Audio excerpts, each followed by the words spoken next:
الصلاة والسلام عليك يا سيدي يا رسول الله وعلى آلك وأصحابك يا سيدي يا نبي الله. بلغ العلا بكماله كشف الدجى بجماله حسن الجميع خصاله صلوا عليه وآله. اللہ کریم کی بے حد حمد و ثنا، درود احمد نبی عالم محمد مصطفیٰ محمد مصطفیٰ صلی اللہ علیہ وسلم آپ کی بارگاہ کے اندر پیش کرنے کے بعد محترم بزرگ و دوست و عزیز بچوں، اللہ رب العزت کی بارگاہ کے اندر دعا ہے کہ الہ العالمین ہمارا آنا بیٹھنا اپنی بارگاہ کے اندر منظور فرمائے اور اس کو کل بروز قیامت اللہ رب العزت ہمارے لیے ذریعہ نجات بنائے۔ آپ حضرات کے سامنے قرآن کریم فرقان حمید میں سے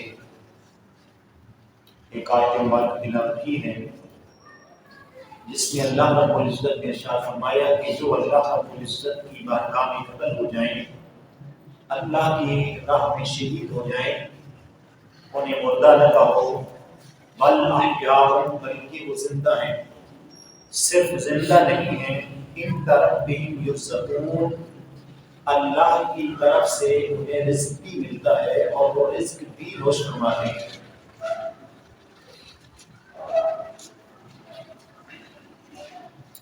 محرم شریف کا آج آخری دن ہے اور اسی مہینہ کی مناسبت سے اللہ کے محبوب امام الانبیاء صلی اللہ علیہ وسلم کے پیارے نواسے حضرت سیدنا امام حسین علیہ السلام اور آپ کے رفقاء کا ذکر جاری و ساری تھا۔ میں نے آپ کے سامنے امام پاک کی پیدائش سے لے کر جوانی تک، مدینہ سے لے کر مکہ تک، مکہ سے لے کر کربلا تک، اور جو حضرات جو حالات 10 محرم کو میدانی کربلا کے اندر پیش آئے، میں نے چیتا چیتا حضرات کے سامنے رکھتی ہیں۔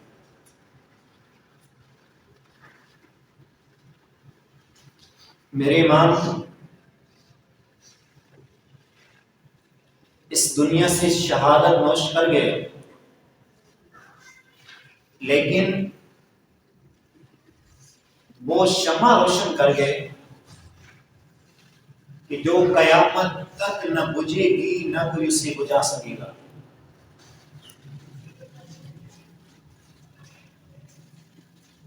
10 محرم کی رات گزری، 11 محرم الحرام کو میرے امام کی گھر والوں کو میدانی کربلا سے کوفہ کی طرف روانہ کر دیا گیا،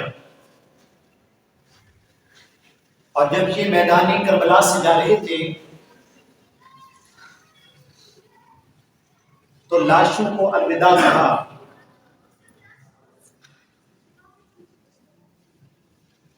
وہاں پہ 11 محرم الحرام آ گئی۔ ابھی تک میرے امام کے لاشیں ایسے پڑے تھے، جب انہیں کوفہ کی طرف روانہ کر دیا گیا تو بعد میں نہر فرات کے کنارے پر قبیلے ابن سعد کے لوگ آئے اور انہوں نے امام حسین رضی اللہ تعالیٰ عنہ اور آپ کے رفقاء، آپ کے گھر والے جو میدانی کربلا میں شہید ہوئے تھے، انہیں وہاں پر زمین کے اندر دفن کیا، اور یہ قافلہ جب کوفہ میں پہنچا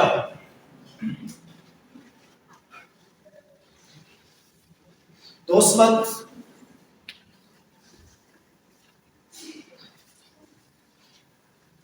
کتابوں میں آتا ہے کہ رات ہو چکی تھی. خولی نے امام الانبیاء صلی اللہ علیہ وسلم کے پیارے نواسے کا سر مبارک جب اپنے گھر میں لے کر گیا، رات کو رکھ دیا، اور جب رکھتا ہے تو اپنی بیوی سے کہتا ہے کہ آج میں تیرے گھر کے اندر بہت بڑی دولت لایا ہوں. تو اس کی گھر والی کہتی ہے کہ کون سی دولت لے کر آیا ہے؟ کہنے لگا کہ تجھے دکھاتا ہوں. جب حضرت امام حسین رضی اللہ تعالی عنہ کا سر مبارک دکھایا گیا تو اس کی بیوی نے کہا کہ ظالم، کوئی گھر میں دولت لاتا ہے، کوئی پیسے لاتا ہے، کوئی ساز و سامان لے کر آتا ہے، اور تم امام حسین رضی اللہ تعالی عنہ کا سر یہاں پہ لے آئے اپنے گھر میں. تو اس کی بیوی کہتی ہے کہ جہاں حضرت امام حسین رضی اللہ تعالی عنہ کا سر مبارک تھا، میں نے پوری رات دیکھا کہ اس سر سے لے کر آسمان تک برابر نور برستا رہا. پوری رات جہاں امام حسین رضی اللہ تعالیٰ عنہ کا سر مبارک رکھا گیا تھا، وہاں سے لے کر آسمان تک برابر نور ہی نور مجھے نظر آتا رہا. اور جب صبح ہوئی تو تمام لوگوں کو کوفہ کی جامع مسجد میں بلا لیا گیا، اور وہاں پہ حضرت امام حسین رضی اللہ تعالیٰ عنہ کے اور آپ کے جتنے بھی رفقا میدانی کربلا میں شہید ہوئے، جن کے سر وہاں پہ لائے گئے تھے، وہاں رکھے گئے. اور ادھر امام حسین رضی اللہ تعالیٰ عنہ کے گھر والے، ان کو بھی بلا لیا گیا. ابن زیاد بھی آ گیا، عوام بھی آ گئے، لوگ بھی آ گئے. اب وہاں پر حضرت زینب سلام اللہ علیہا بھی بیٹھی ہے.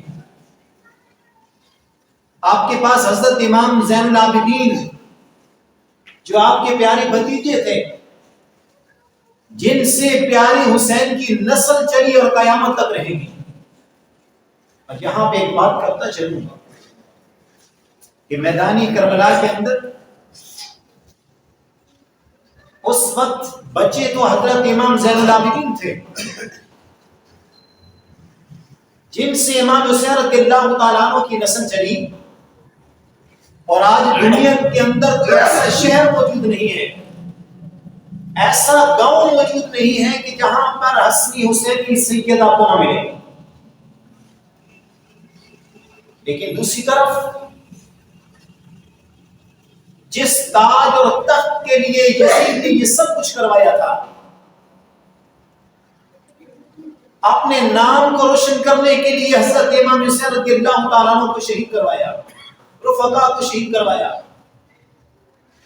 آج تک کوئی بندہ اگر مسلمان ہے جس کے دل کے اندر تھوڑی سی بھی ایمان کی غیرت موجود ہے، تو وہ یزید نام رکھنے والا ہوگا، نہ اپنی اولاد کا نام رکھنے دے گا. کیونکہ حق کا نام پیارے حسین ہے اور باطل کا نام یزید ہے اور قیامت تک رہے گا. ابن زیاد وہاں پہ بیٹھا ہے آپ کے سامنے. اس ابن زیاد کے سامنے حضرت امام حسین رضی اللہ تعالیٰ عنہ کا سر مبارک لایا گیا، اور ابن زیاد خبیث کے پاس ایک چھڑی تھی، اور اس چھڑی سے بار بار امام الانبیاء صلی اللہ علیہ وسلم کے پیارے نواسے حضرت امام حسین رضی اللہ تعالیٰ عنہ کے ہونٹوں پہ مارتا ہے اور کہتا ہے کہ یہی وہ ہونٹ ہے، یہی وہ زبان مبارک ہے کہ جس سے بیعت نہ ہوئی، بیعت کا لفظ نہ نکلا، یزید کی بیعت قبول نہ کی گئی. اور جب اس نے دوسری بار کیا تو وہاں پر امام الانبیاء صلی اللہ علیہ وسلم کے ایک صحابی جن کا نام زید بن ارقم رضی اللہ تعالیٰ عنہ تھا، آپ کھڑے ہو گئے. آپ نے فرمایا کہ ابن زیاد اپنی چھڑی کو امام حسین رضی اللہ تعالیٰ عنہ کے ہونٹوں سے علیحدہ کر دے، اس لیے کہ یہ عام ہونٹ نہیں ہے، یہ عام دانت مبارک نہیں ہے، یہ وہ ہونٹ ہیں کہ جن کو میں نے دیکھا ہے کہ امام الانبیاء صلی اللہ علیہ وسلم چوسا کرتے تھے. ان ہونٹوں پر امام الانبیاء صلی اللہ علیہ وسلم کے لب مبارک ہوا کرتے تھے. جب انہوں نے آواز میں کہا، ابن زیاد کہتا ہے کہ اگر تمہاری دوستی کا پاس نہ ہوتا تو میں تجھے بھی قتل کروا دیتا. تو حضرت زید بن ارقم رضی اللہ تعالیٰ عنہ نے فرمایا، ابن زیاد تو میری دوستی کا تو اتنا پاس رکھتا ہے، لیکن حضرت امام حسین رضی اللہ تعالیٰ عنہ جن کے پیارے نواسے ہیں محمد مصطفیٰ صلی اللہ علیہ وسلم کے، ان کی دوستی کا پاس نہیں ہے. جب یہ کہا، آپ یہی کرتے کرتے وہاں سے اٹھ کر چلے گئے. اب حضرت زینب سلام اللہ علیہا نے کنیزوں جیسا لباس پہنا ہوا تھا اور آپ کے پاس حضرت امام زین العابدین بیٹھے ہوئے تھے. ابن زیاد بار بار حضرت زین سلام اللہ علیہ کو دیکھتا ہے اور پوچھتا ہے کہ یہ عورت کون ہے. بتایا گیا کہ یہ پیاری امام حسین رضی اللہ تعالیٰ عنہ کی بہن ہے زینب، حضرت فاطمہ الزہرا رضی اللہ تعالیٰ عنہ کی بیٹی ہے. تو کہنے لگا کہ زینب، تجھے پتہ ہے اگر تیرا بھائی بیعت کر لیتا تو ان کے سر یہاں میرے سامنے نہ پڑے ہوتے. اور اس کی یہ ذلیل کے الفاظ تھے کہ نعوذ باللہ حضرت امام حسین تیرا بھائی بھی جھوٹا تھا. تو جب جھوٹا کہا حضرت زینب سلام اللہ علیہ نے ایک وہاں پہ خطاب کیا، تقریر کی اور اس کو بتایا کہ ابن زیاد تو بھی جھوٹا ہے، تیرا باپ بھی جھوٹا تھا، تم جھوٹے تھے، میرا بھائی بھی سچا تھا، میرا دین اسلام بھی سچا ہے. اور ایسی گرج کر آپ نے تقریر کی کہ وہاں پہ سناٹا چھا گیا. تھوڑی دیر کے بعد سوچتا رہا ابن زیاد اور اس کے بعد کہنے لگا کہ یہ لڑکا کون ہے. تو بتایا گیا کہ یہ حضرت امام حسین رضی اللہ تعالیٰ عنہ کے بیٹے امام زین العابدین. کہنے لگا یہ بچ گئے ہیں، یہ بالغ ہیں اور بچ گئے ہیں، انہیں بھی قتل کر دیا جائے. جب پیاری زینب نے کہا سنا تو فرمایا کہ ابن زیاد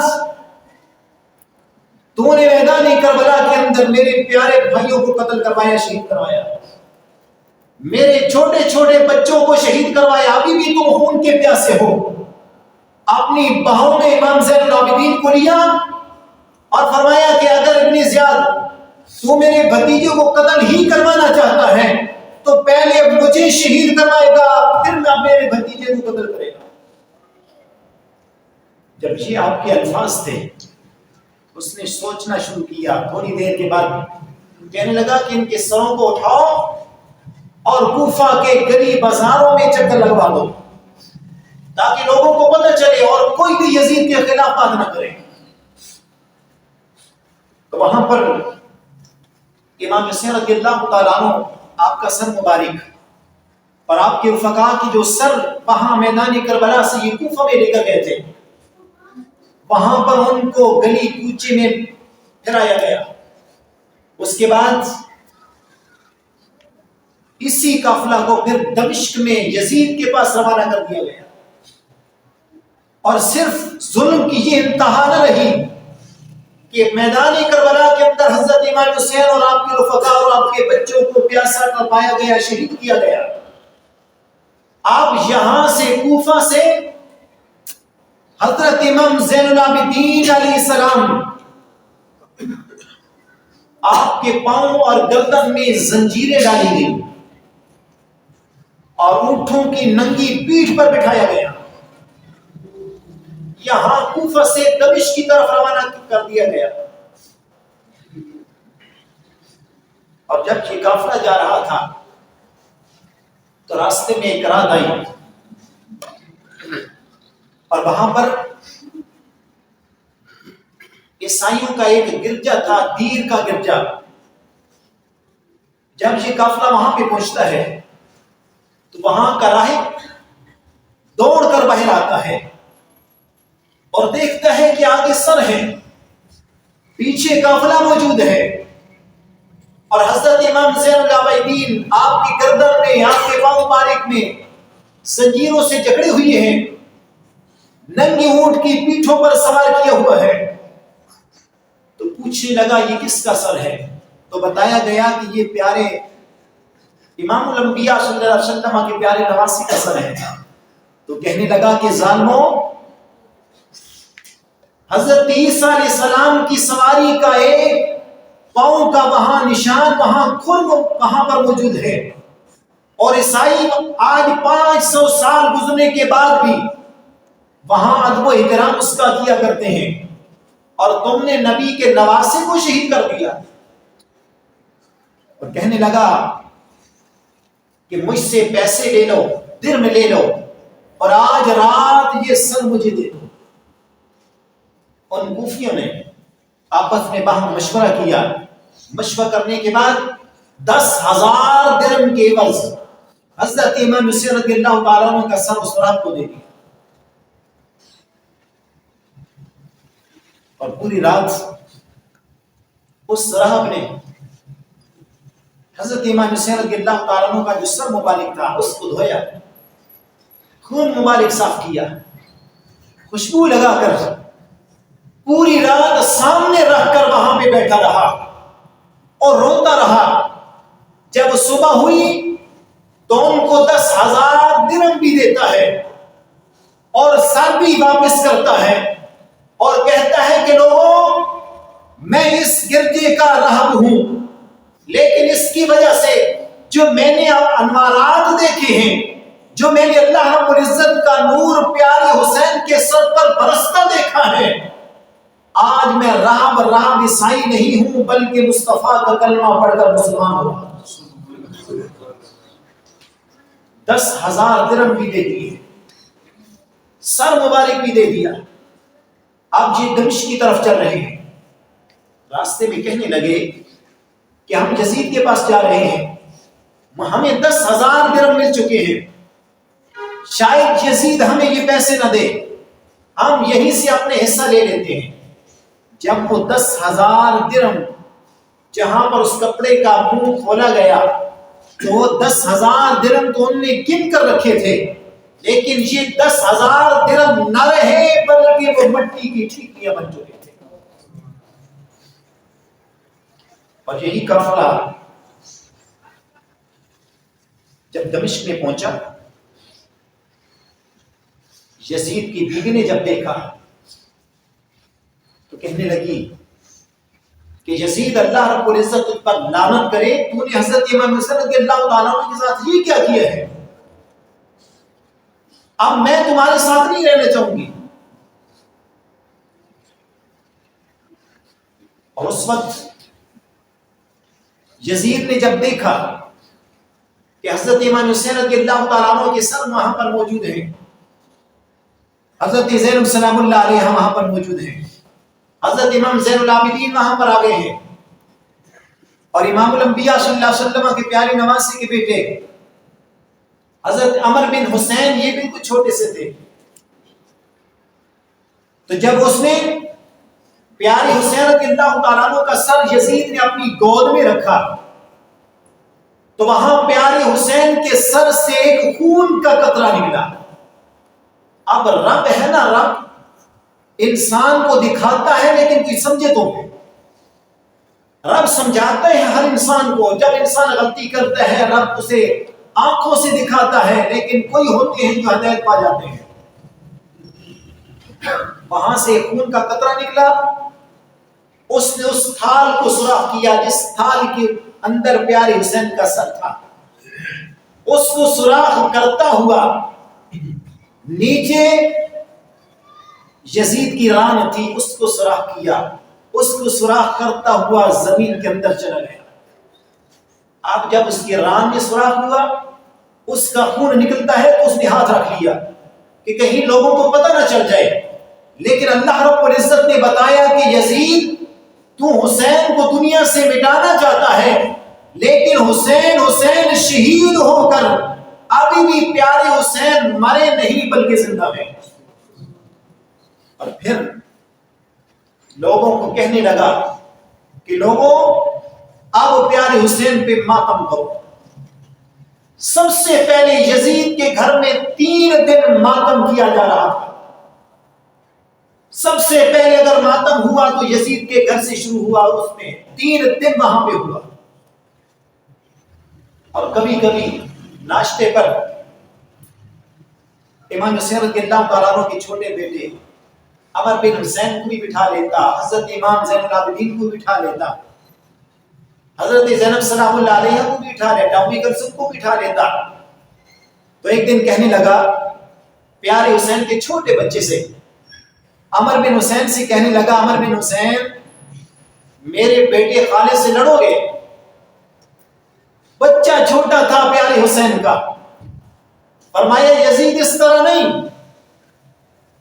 نہیں لڑوں گا. ایک چھڑی میرے ہاتھ میں دے, ایک چھڑی اپنے بیٹے خالد کے ہاتھ میں دے, میدان میں نکلتے ہیں, مقابلہ کرتے ہیں, پھر دیکھتے ہیں کہ جیتتا کون ہے اور ہارتا کون ہے.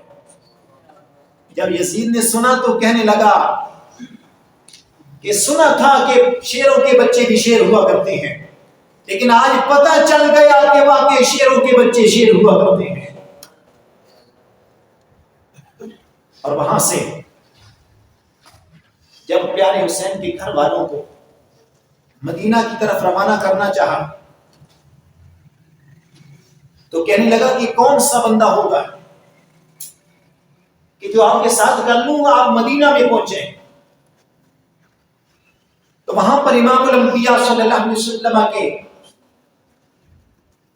ایک پیارے صحابی تھے جن کا نام تھا نعمان بن بشیر رضی اللہ تعالیٰ عنہ. یہ اہل بیت سے بہت محبت کیا کرتے تھے,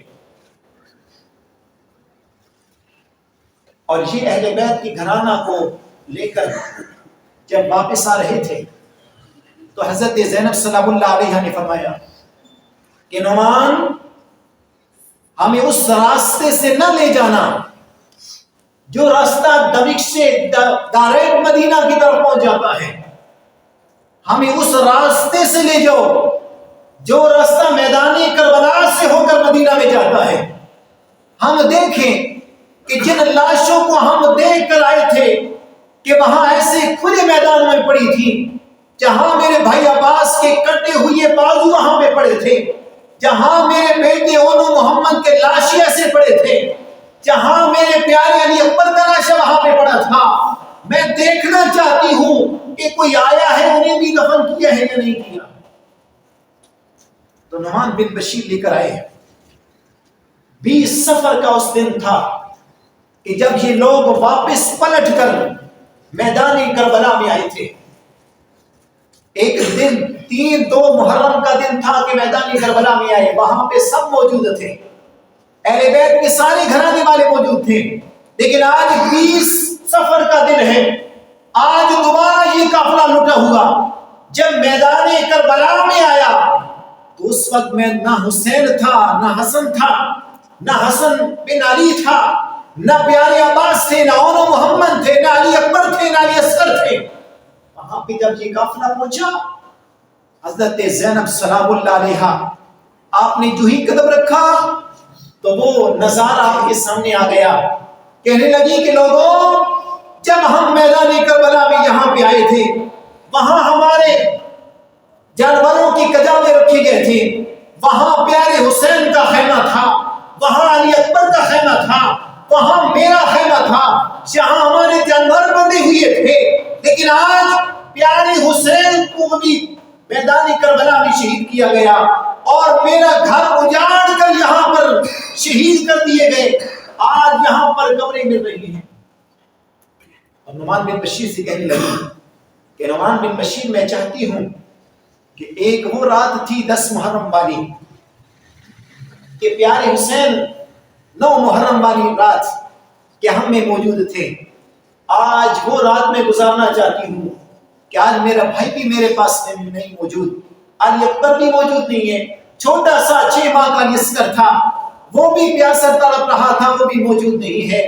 20 صفر کا دن وہاں پہ یہ جو قافلہ تھا دمشق سے میدان کربلا میں پہنچا اور یہیں سے پھر 21 صفر کو یہ مدینہ المنورہ کی طرف روانہ ہوئے۔ امام حسین رضی اللہ تعالیٰ عنہ نے قربانیاں دے کر اپنے آنے والے مسلمانوں کے لیے ایک پیغام بھیجا تھا کہ لوگوں، جہاں حق کی بات آئے وہاں حق کو حق کہا جائے، جہاں باطل کی بات آئے وہاں باطل کو باطل کہا جائے۔ اور آخری بات کہ جس طرح آپ نے سوشل میڈیا پہ بھی دیکھا ہوگا، آپ نے ٹی وی پر بھی ملاحظہ کیا ہوگا کہ وہاں جڑا والوں میں وہاں پہ ایک واقعہ رونما ہوا ہے کہ جہاں پر قرآن مجید کے جو اوراق ہیں وہ پھاڑے گئے ہیں اور وہاں پہ گستاخی کی گئی ہے۔ لہٰذا ہم اتنا کہنا چاہتے ہیں کہ ہمارا ملک امن والا ملک ہے، ہم امن کے اس ملک کے اندر افراتفری نہیں لانا چاہتے، نہ ہم اس کی اجازت دینا چاہتے ہیں، لیکن حکومت وقت سے یہ مطالبہ ضرور کرتے ہیں کہ جس ملعون نے، جس گستاخ نے ہمارے نبی امام الانبیاء صلی اللہ علیہ وسلم کی گستاخی کی ہے، ہماری پاک کتاب قرآن مجید کی گستاخی کی ہے، جن لوگوں نے یہ کیا ہے وہاں یہ ریاست کی ذمہ داری بنتی ہے کہ ان کو پکڑ کر انصاف کے کٹہرے میں لا کر ایسی سزا دی جائے تاکہ قیامت تک کوئی بندہ نہ قرآن کی بھی حرمتی کر سکے، نہ پیارے محبوب کریم علیہ السلام کی گستاخی کر سکے۔